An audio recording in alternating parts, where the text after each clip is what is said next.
તો હવે ચોથા મુદ્દાની વાત. ધરોઈ જળાશય યોજના અને સાબરમતી નદીની આસપાસ સરકાર દ્વારા હાથ ધરાયેલા વિકાસ કાર્ય સામે 5 ગામના ખેડૂતો આકરા પાણીએ છે. પોતાની જમીન ગુમાવવાની ભીતિ વચ્ચે આજે મોટી સંખ્યામાં ગ્રામજનો, ખેડૂતોએ અને સરપંચોએ મહેસાણા જિલ્લા કલેક્ટર કચેરી ખાતે ધરણા કર્યા હતા અને આવેદનપત્ર આપીને પોતાનો વિરોધ નોંધાવ્યો હતો. ખેડૂતોએ આક્ષેપ કર્યો છે કે વર્ષો પહેલા ધરોઈ ડેમના નિર્માણ સમયે તેઓએ પોતાની મહામૂલી જમીન ત્યાગી હતી. આજે મુશ્કેલીથી જીવિકા ચલાવવા જેટલી જમીન બચી છે તે પણ ધરોઈ સત્તા મંડળ દ્વારા સંપાદિત કરવાની કાર્યવાહી ચાલી રહી છે. ધરોઈ ગામના સરપંચ ધનાજી ભાટીએ જણાવ્યું હતું કે જો આ જમીન પણ લઈ લેવામાં આવશે તો ખેડૂતો માટે ગુજરાન ચલાવવું અશક્ય બની જશે.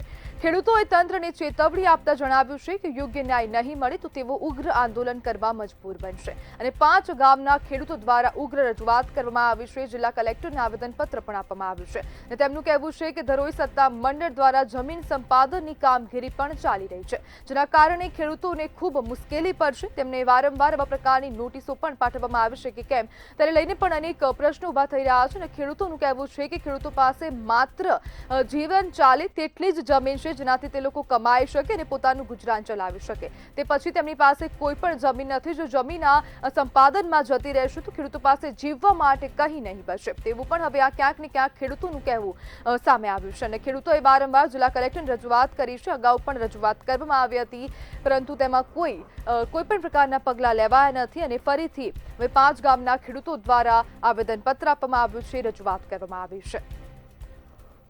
જ્યારે ખેડૂતોનું કહેવું છે કે ખેડૂતોને હકની જે જમીન છે તે છીનવાઈ જશે અને તેના કારણે ખેડૂતો પાસે રોજીરોટી માટે કોઈ પણ પ્રકારના સાધનો નહીં રહે, તેમની જમીન નહીં રહે અને તે લોકો ખાશે શું, પીશે શું અને પોતાનું જે જીવન છે તે કેવી રીતના ચલાવશે તેને લઈને પણ ખેડૂતો હાલ ખૂબ ચિંતામાં જોવા મળી રહ્યા છે.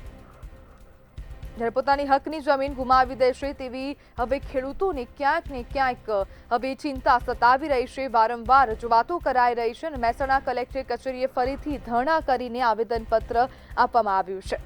સરપંચો સાથે લોકોના કલેક્ટર કચેરીના પટાંગણમાં ધરણા કરવામાં આવ્યા છે, આવેદનપત્ર આપવામાં આવ્યું છે. ખેડૂતોનું કહેવું છે કે અમારો હક છીનવાઈ જશે, જમીન સંપાદન નહીં કરવા દઈએ અને ખેડૂતોએ તેવું પણ કહ્યું છે કે જો ખેડૂતોના હિતમાં નિર્ણય નહીં આવે તો ઉગ્ર આંદોલન કરવામાં આવશે અને ચક્કાજામ કરવામાં આવશે. અનેક પ્રકારના મોટા આંદોલન થશે તેવી પણ ચીમકી ખેડૂતો દ્વારા ઉચ્ચારવામાં આવી છે. અગાઉ પણ જ્યારે ધરોઈ ડેમ બનતો હતો તે સમયે ખેડૂતો દ્વારા પોતાની જમીન આપવામાં આવી હતી અને તે લોકોએ રાજી ખુશીથી તેમની જમીન આપી દીધી હતી. પરંતુ હાલ ખેડૂતો પાસે જેટલી પણ જમીન બચી છે તેનાથી માત્ર તેમનું ગુજરાન ચાલે છે, તેઓ ખાઈ શકે, પોતે જીવી શકે તેટલા પ્રમાણની જ જમીન તેમની પાસે જોવા મળી રહી છે અને હાલ તેમની પાસે છે. પરંતુ જો હવે આ જમીન સંપાદન થઈ જશે તો તેમને ખૂબ નુકસાન થશે, તેમની જે રોજીરોટી છે તે છીનવાઈ જશે તેવા પણ આક્ષેપો ખેડૂતો દ્વારા કરવામાં આવ્યા છે અને ખેડૂતો હાલ ખૂબ ચિંતામાં જોવા મળી રહ્યા છે.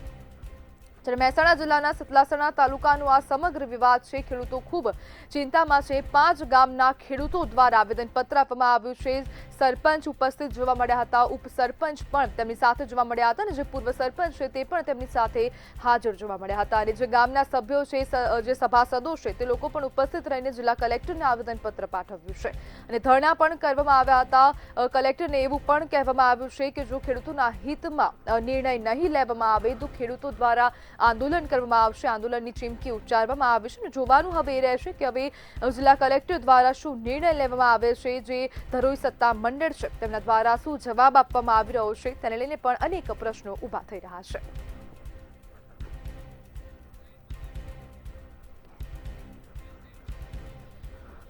ત્યારે ખેડૂતોના હિતમાં નિર્ણય લેવામાં નહીં આવે તો આંદોલન કરવામાં આવશે. જ્યારે ધરોઈ ડેવલપમેન્ટ પ્રોજેક્ટને લઈને ખેડૂતો હવે આકરા પાણીએ જોવા મળી રહ્યા છે. ખેડૂતોનું કહેવું છે કે ધરોઈ સત્તા મંડળ તરફથી જમીન સંપાદનની નોટિસ મળી નથી અથવા તો મળવાની છે કે કેમ તેને લઈને ખેડૂતોમાં પણ અનેક પ્રકારના પ્રશ્નો જોવા મળી રહ્યા છે. જોકે તેમને નોટિસ મળી છે કે નહીં તેનો ખાસ ઉલ્લેખ કરાયો નથી. જ્યારે મહેસાણાની આ સમગ્ર ઘટના સતલાસણા તાલુકાના 5 જેટલા જે ગામો છે તેમના ખેડૂતો દ્વારા હવે વિરોધ કરવામાં આવી રહ્યો છે, ધરણા કરવામાં આવ્યા છે અને ખેડૂતોનું કહેવું છે કે અમારી જમીન જતી રહેશે તો અમે ખાઈશું શું, અમે જીવન અમારું કેવી રીતના ગુજારશું તેને લઈને ખેડૂતોને પણ અનેક પ્રશ્નો ઉભા થયા છે.